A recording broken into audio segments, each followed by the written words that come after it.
So with all that being said, with everything that has, you know, risen and fallen, Quibi, Amp Mobile, all of that stuff. So what are you working on now?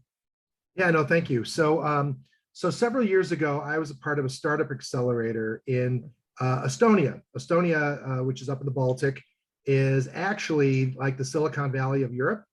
Oh, Skype was actually invented there. When the country became independent in 91, they embraced tech and the euro. They're part of NATO. They're very cutting edge thinking community and a very green community. And so they had this startup accelerator that was marrying storytelling, technology, and investment. And so I was one of the founding members, mentors of it. And one of the groups in the first cohort that we were working with was a group out of Croatia called the Amulet Studio. And the woman that was the head of it, Tihana Smartin, she was the entrepreneur of the year in Croatia in 2019. oh And wow. she's an amazing young lady, very business centric, but also very creative. And so she has this Amulet studio in Croatia that does a whole wide range of advertising, brand, logo development, all these things. And she was interested in creating series with social impact. And so after she finished the accelerator, she had asked me to come on board as an advisor. Since then, because of her success with that, she's been a major member of incubators in Silicon Valley. She was a US State Department fellow. She's had all these amazing opportunities. And coming out of that, she had decided to create the Manabu Foundation in the United States. And that happened last year. The word Manabu means to learn in Japanese, which is really interesting. Mhm. And so what the foundation looks to do is to teach future leaders empowerment by teaching them about the UN Sustainable Goals. Is that so you can never start young enough to teach the kids about saving the earth, and a lot of the research has kind of shown it that way. The model that we're following is actually very similar to what Sesame Street first had.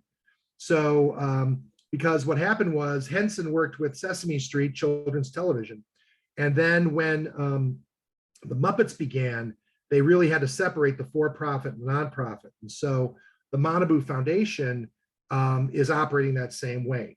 So when the foundation was created, all the intellectual property originally created by Amulet went into the foundation, which owns it, and now will license it to Amulet to produce content. And so we have these three characters, Ma, Na, and Bu. Hopefully you'll be able to put the link in there. And so we have been developing this series. We just are in the process of making a deal with a distributor and producing partner in Australia, Odin's Eye Entertainment. So we're very excited that we think this project will really go forward. We have these three characters that are they're gender agnostic, and they travel around the world, and they basically find these different problems, whether it's plastic in the oceans or endangered animals, and then they work with kids to try to solve it.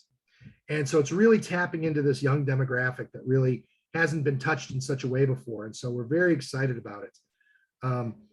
What's unique about the foundation is that in addition to what we hope eventually be a show, we're creating these activation campaigns that children will be able to participate in outside of the show, and those will be driven by the foundation.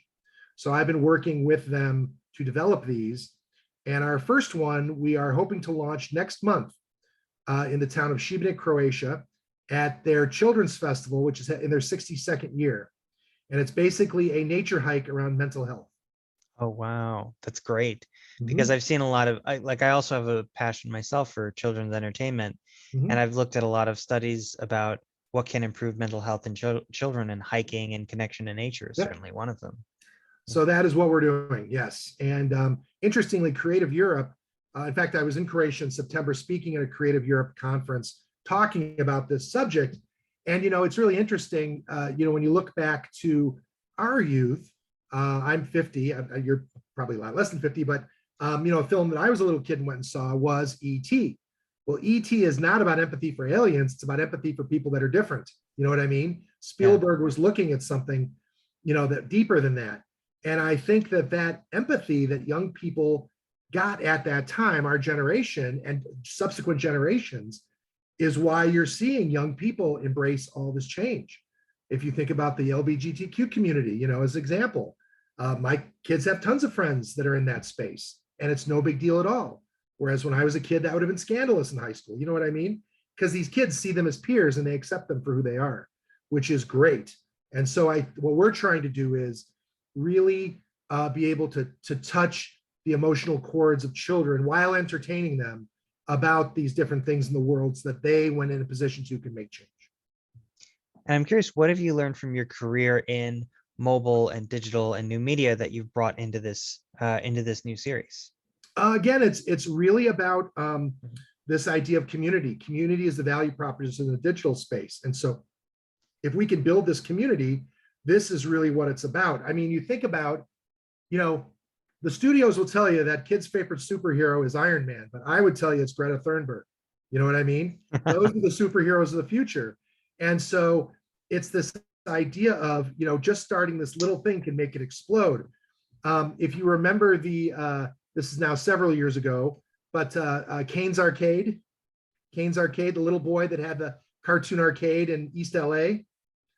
Oh yeah, wasn't it made out of cardboard and yes, all that? The filmmaker made a little doc about it, and it got this national attention. And this little boy from East LA ended up presenting at Cannes Lions, and it was crazy because you could tap into this real human thing. And of course, the big thing about what COVID has done for people is this: it has brought us all to this moment together, this understanding and unified place of that we have to appreciate what we have, and we know that odds are we're going to have to live the rest of our lives with less, right? And that life can change on a dime. And so everybody has touched this, whether you've lost somebody to this pandemic or not. So this now is so interesting because, my grandparents lived through the Depression. And so it's that same kind of thing, when I was a little boy, I didn't know what Tupperware was, so I went to college. If there was food on the table, we ate it. You know what I mean? My grandparents. So anyway, it's one of these things where being able to connect with community, connect people is really what becomes powerful. And several of these campaigns that we're developing are speaking to that. So this idea, this mental hike for children's nature hike for mental health is designed to be a global initiative, and then connecting all of these children together once it's done. And we're doing this pilot at this children's festival. We're hoping that we can then turn it into a global effort for International Mental Health Day on October 10th. That is the goal. And if not, we may end up having to do it Earth Day 2023. I don't know. But it's the kind of event where children, and I don't know if you've seen this, it was actually a trend before COVID, this idea of virtual marathons. No. It was actually quite established before. So instead of going to the Rose Bowl and doing your thing and for autism or whatever it's going to be, this now you sign up digitally, you do whatever the run is, you record your time, and then they'll send you your medal afterwards. And it's like a whatever, a honor system or whatever you want to call it. So for marathons.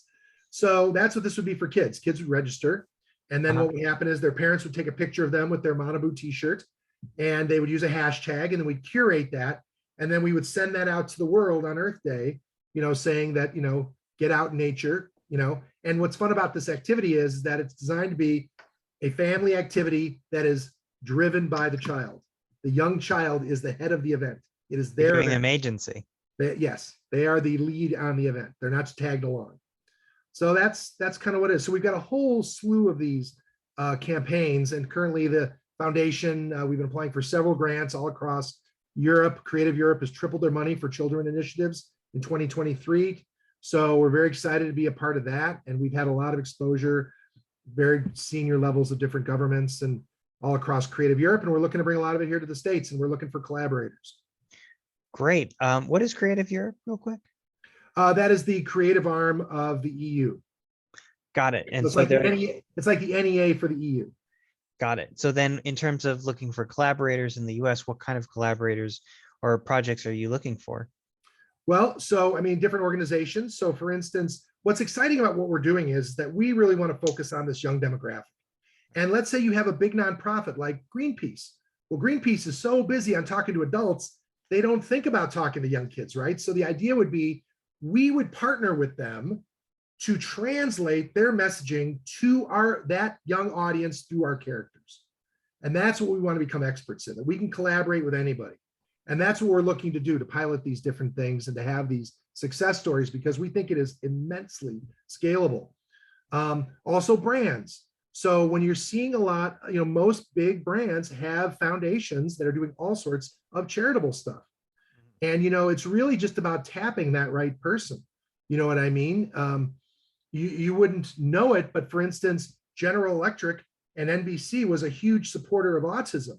Well, why were they a supporter of autism and Autism Speaks and stuff? Because Jack Welch, the head, had an autistic grandchild. You know what I mean? So it's one of those things where you're in this space, you find different people that are passionate about things. Maybe there's celebrities passionate about certain areas. They know and understand they can reach that young demographic. And these beautiful characters that we have, and I encourage people to go to manabu.com to check it out, and they would see these characters and really get a sense of what we're trying to do.